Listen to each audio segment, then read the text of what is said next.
This is an equilibrium problem, and to start, we're going to go ahead and set up a Rice equation. So I know that my reaction is iodine gas decomposing into just single iodine, diatomic to monatomic. So that's my R for reaction. Initially, it tells me that I have 0.5 moles into 0.5 liter vessel. So to get that into concentration, I'm going to take 0.5 divided by 2.5 to get my molarity. So I end up with 0.2 molar.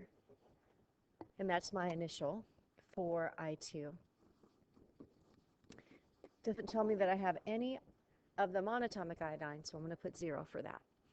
So then what's my change going to be? So I know that I have a coefficient of 1, and so I'm going to lose X amount of I2 and gain 2X amount of I, which then at equilibrium, I'm going to have 0.2 minus X and 2X. So I do need to write my law of mass action. So I know that my K is going to equal my I squared over I2.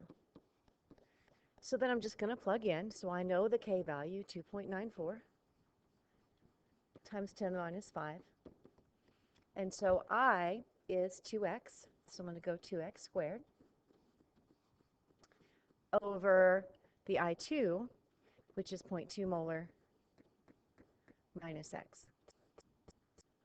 Well, when I take a look at this problem, I'm like, oh my, it's not a perfect square, so I can't just square it out and solve easily, so it's a quadratic. But I take a glance at how small my K value is. And so I'm going to just run with the assumption that this x is going to be pretty small and not make that much difference. So I'm going to just put this little statement that I'm going to omit x, so it's going to make it easier for me to solve. And we'll check the 5% rule at the end. So I'm going to go ahead and just solve the problem then. And so working out the algebra, I'm going to take 2.94 times 10 to the minus 5. And I'm going to times that by the 0.2 molar. That's going to equal 4x squared. I'm just going to extend out the 2 squared and the x squared. So then I'm going to divide this by 4 and take the square root. And that's going to tell me that x is equal to 0.00121. Well, the question is asking me for the equilibrium concentrations of I2 and I, so X is not that answer, so I need to plug it back in. So I'm going to come up to the Rice equation or Rice table and then just plug back in. So if I take 0.2 molar minus 0.00121 molar, that's going to get me a 0.199. So it didn't make that much difference. And then here I'm just going to plug in X, and so 2x, so I'm going to say 2 times 0.00121. And so that's going to give me a 0.00242 molar.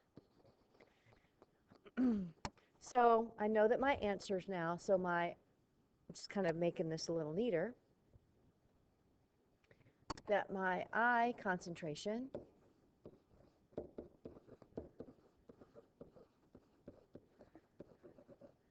and my I2 concentration. It's nice for the graders if you're on the AP test to set this up so they can easily see what you got. They don't have to kind of work backwards on that. But now I need to just kind of just do a quick little double check to make sure that it was okay for me to assume that x was so small. The way to do that is just called the 5% rule. So what I'm going to look at is how much I subtracted and what I subtracted it from. And as long as what I subtracted is less than 5% of what I subtracted it from, then my omission of x is acceptable. So I'm just going to take the 0.00121 and divide it by 0.2 and times that by 100. So that comes out to just be 0.605%, which is way smaller, so 0.605. is less than 5%. Therefore, it was acceptable for me to assume that x was too small.